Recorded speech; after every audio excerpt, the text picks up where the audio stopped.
Ito ang biyahe ni Marcus dito sa Monte Maria, Batangas City. Welcome to Biyahe ni Marcus at ngayon nandito tayo sa Batangas City. At ngayong araw ay akyatin natin ang Monte Maria dito sa Batangas.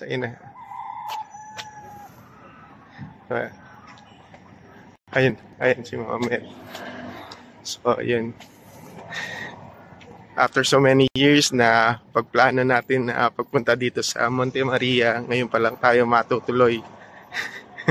So, ayun.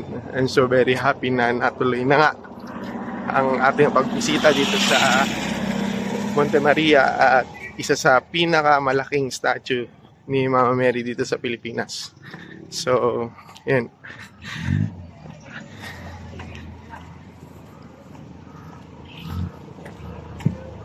Okay.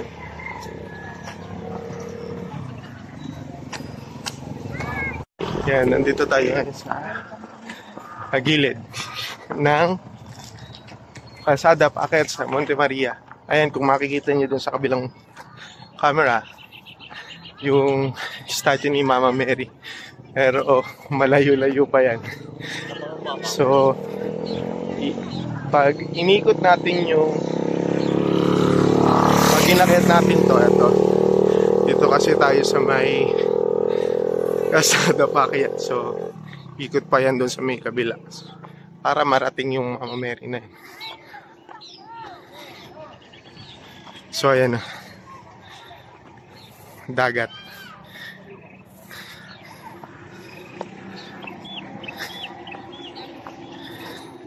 Medyo nakakapagod. Lalo na kung hindi ka sanay umakyat ng bundok or patarik. Madali kang mahahapo or hihingalin. Pagkalabas nga natin ng entrance ay una nating madaratnan ang Santo Niño de Fraga Chapel na nasa pangangalaga ng simbahang Katoliko. Ang Santo Niño de Fraga Chapel ay isa sa dalawang chapel na matatagpuan sa loob ng vicinity ng Monte Maria. At ang ikalawang chapel nga dito ay ang St. John Paul II Chapel na matatagpuan mismo sa ilalim ng giant statue ni Mama Mary, kung saan nakalagak din ang relic ni St. John Paul II. Tapos natin pasukin ang Chapel of Santo Niño de Fraga, tuloy ulit tayo ng lakad paakyat doon sa doon sa likod, doon sa Mama Mary na nasa likod ko. Dito pa lang ang laki na niya. Pero mamaya mas malaki pa yan sigurado. So lakad lang tayo. Then I guess iyan yung glass walk na tinatawag. At kung hindi ako nagkakamali, yung isla na yan na makikita nyo, yun yung Isla Verde. Ito na tayo sa may bandang paanan ng Mama Mary. So ilang akyat na lang mararating na natin yung giant statue. So medyo nakakapagod na, kakahingal. So ayan, ang step pa. So kailangan pag pumunta kayo rito, dapat handa kayo sa pag-akyat. Dapat praktisado ang inyong mga paa, mga binti.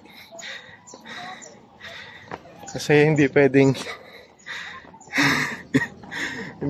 hindi kayo praktisado dahil papapagod agad kayo. Baka hindi nyo pa abutin yung pinakataas. Tuloy ang lakad.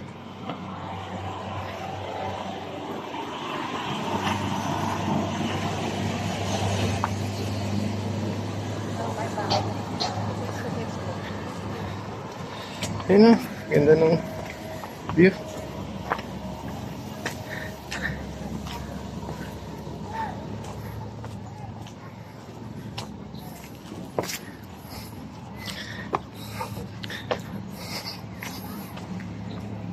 Konti na lang Umaakit na natin siya.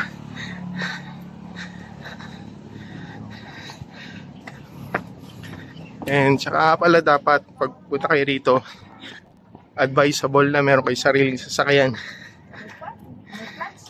Kasi kung magko-commute lang kayo, napakahirap ng biyahe. Bihira lang and may oras. Nandito na tayo ngayon sa loob ng simbahan at hinintay natin magsimula ang Santa Misa para sa araw ng linggo. Ang pagtanggap ng banal na Eucharistia o pagkukumunyon ay para lamang sa mga Katolikong hingala at sa pag-first communion natin. Kaya na, hindi mo regalo at hindi karapat-dapat tumanggap ng banal na komunyon. Ganito lang kalaki yung chapel dito sa ilalim ng giant statue ni Mama Mary dito sa Monte Maria. So, puno agad siya. Kahit kukunti lang yung tao. Tapos na yung misa ng umaga. So, lilibot na tayo dito sa Monte Maria. Magandang araw po sa mga gusto ng Mama Mary sa loob po ng regular 125. Ilan po ng dito community 100. 7 years old. Sa mga gusto pong mag-user po. Hello guys, nandito tayo sa Monte Maria dito sa Batangas City at ngayon kitang-kita natin yung view deck ng karagatan ng Batangas at ito yung tinatawag na Verde Island Passage na matatagpuan nga dito sa harapan ng Monte Maria na napapalibutan ng mga isla ng Romblon, Verde Island at doon sa kabilang panig naman ng Verde Island ay ang Puerto Galera at ang Mindoro Provinces.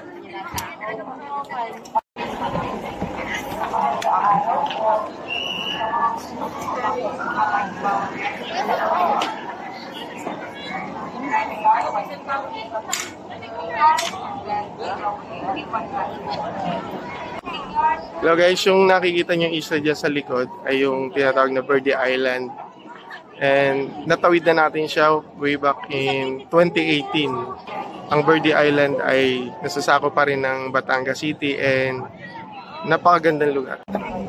Ngayon, gagawin na natin yung picture para sa Giant Mama Mary na ginagawa naman natin sa lahat ng mga pinupuntahan nating giant statue dito sa Pilipinas, kung saan may iba't ibang statue nga ng Mama Mary at ng Panginoong Jesus.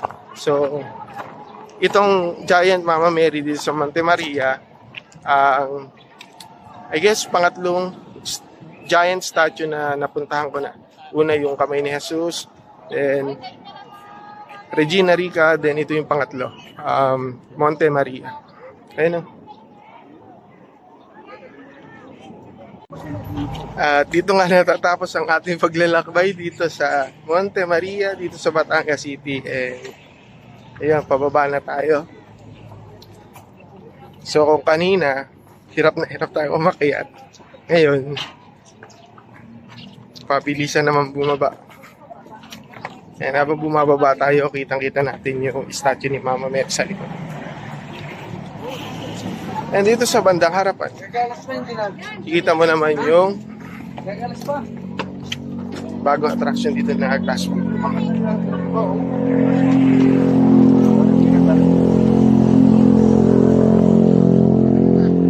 Yan, ayun yung glass walk, yung malaki.